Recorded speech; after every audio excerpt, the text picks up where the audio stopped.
Bonjour tout le monde, je vous retrouve aujourd'hui pour une nouvelle vidéo et on va parler de poulinage, donc c'est parti. On va commencer par parler du choix des parents. Donc quand vous commencez à vouloir faire un poulain, soit vous avez un entier chez vous et vous voulez trouver une jument pour faire un poulain ventre entier, soit ce qui est plus courant, vous avez une jument et vous allez chercher un entier pour faire un poulain à votre jument. Soit vous voulez un poulain et vous allez chercher deux parents pour lui faire un poulain.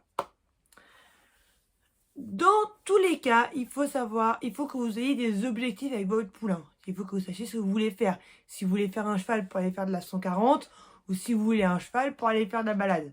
Là, j'ai mis deux opposés. Voilà. Mais voilà. Moi, je sais que par exemple pour Magnum, mon choix c'était de faire pouliner étoile avec un entier ossé pour que le poulain soit ossé et pour pouvoir par la suite le sortir en amateur.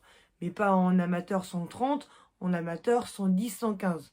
Mon objectif c'est pas de faire des grosses épreuves, c'est de faire des petits concours mis en amateur parce que vu que je suis diplômée BPGEPS, je ne peux plus faire de concours club, enfin surtout de championnat club. Voilà. Par contre, il y a un truc à faire attention dans le choix des parents, c'est qu'il faut faire attention à la génétique et à que vos deux chevaux que vous allez mettre ensemble n'ont pas de consanguinité. Donc par exemple, il ne faut pas qu'ils soient demi-frères, demi-sœurs, mais il ne faut pas non plus que leurs parents aient des parents en commun. Après, vous allez passer à la saillie de votre cheval. Donc ça, déjà, il va falloir choisir le mode de saillie que vous voulez. Donc, il y a la saillie en liberté. Donc là, il y a deux solutions possibles. Il y en a qui prennent un entier, une jument, ou un entier et plusieurs juments et qui les mettent au pré. Et après, ils les rentrent et puis si les juments sont plus en chaleur, ils font des échos et ils voient si elles sont pleines ou pas. Et du coup, la deuxième solution, c'est de prendre un entier et une jument, de les mettre dans un petit espace, par exemple un paddock ou un rond de longe. On les met dedans, le cheval fait ce qu'il a à faire avec la jument, on les rentre et on les met ensemble tout le temps que la jument est en chaleur. Et après, on les retire et on fait une écho à la jument pour voir si elle est pleine ou pas. La deuxième solution, c'est de faire des montes en main. Donc, c'est-à-dire qu'il y a une personne qui tient l'entier, une personne qui tient la jument, et l'entier va sur la jument. Voilà. Là, il y a plus de risques pour l'homme, mais vous allez être plus sûr de la date de saillie. Alors que dans les montes libres, il y a moins, vous ne savez pas exactement quelle a été la date de la saillie. Donc, pour le suivi de la jument, ça va être plus compliqué. Et ensuite, si vous voulez pas que l'entier monte sur la jument, etc., vous pouvez inséminer votre jument. Donc là, en fait, c'est comme pour nous. On prend le sperme de l'entier, ils le gardent dans des palettes et après, ils le remettent dans la jument directement. Donc là, ça, c'est beaucoup plus sûr, c'est beaucoup moins dangereux déjà. Et c'est beaucoup plus sûr pour avoir les dates, tout ça, et pour être sûr que la jument est prise.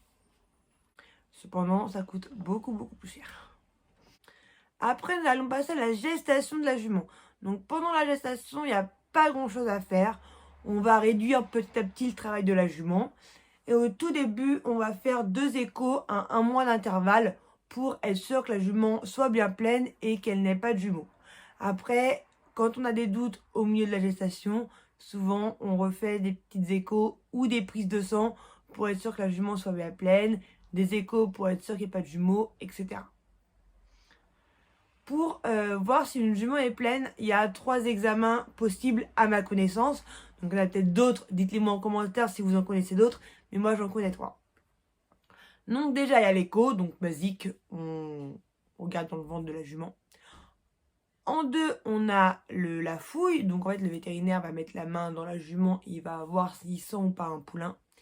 Et après il y a la prise de sang, donc la prise de sang, elle va juste dire si la jument est pleine ou pas. Bien sûr, si vous remarquez le moindre problème, il faudra appeler le véto parce que ça peut être quelque chose de plus ou moins grave. Maintenant, nous allons passer au poulinage. Donc là, je vais sûrement vous mettre quelques petites vidéos par là pour alimenter ce que je vais dire.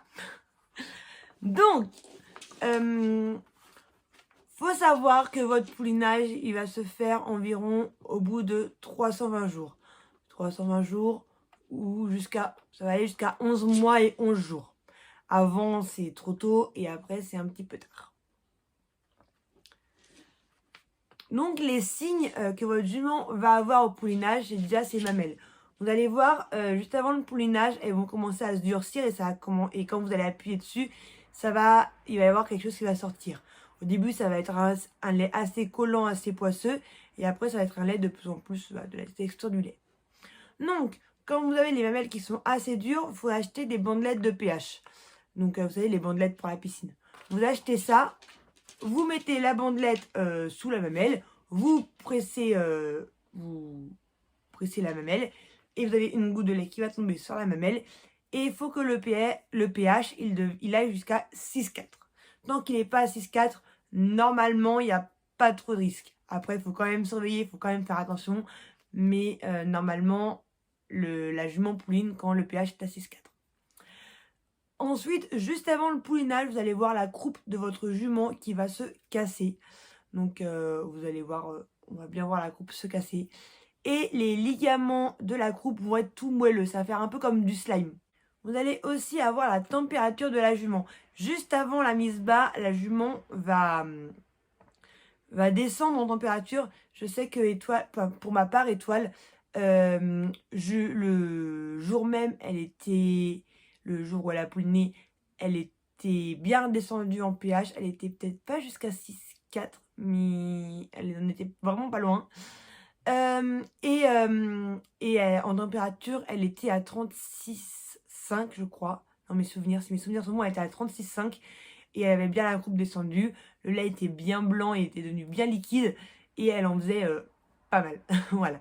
Donc, voilà, faut vraiment se fier aux mamelles, à la croupe qui se casse et il faut pas hésiter à prendre la température et à prendre le pH tous les jours. Je sais que à partir des 320 jours, je prenais tous les jours le pH de Étoile. Donc voilà. Et vous allez aussi avoir la vulve de la jument qui va se dilater, qui va s'allonger. Voilà, donc j'espère que cette vidéo vous aura plu. N'hésitez pas à me dire en commentaire toutes les vidéos que vous voulez voir, à me poser des questions sur certains sujets que vous voulez que j'approfondisse ou pas, sur certaines choses que vous voulez que vous voulez voir, etc. Si vous avez des questions, etc. Je sais que j'ai fait une grande pause sur YouTube. Donc si y en a qui se rappelaient de ma chaîne et qui viennent de revoir mes vidéos et qui ont des questions à me poser sur certaines choses, n'hésitez pas à mettre en commentaire parce qu'il y a eu plein de changements. Il y a eu l'arrivée de Magnum, comme vous avez pu voir. Enfin, si vous avez vu mes dernières vidéos, normalement vous avez compris certaines choses. Donc voilà, n'hésitez pas à regarder un peu les vidéos de la chaîne et surtout les dernières vidéos que j'ai postées. Et n'hésitez pas à me poser des questions si vous en avez. Voilà, sur ce, je fais des bisous et je vous dis à la prochaine. Bye!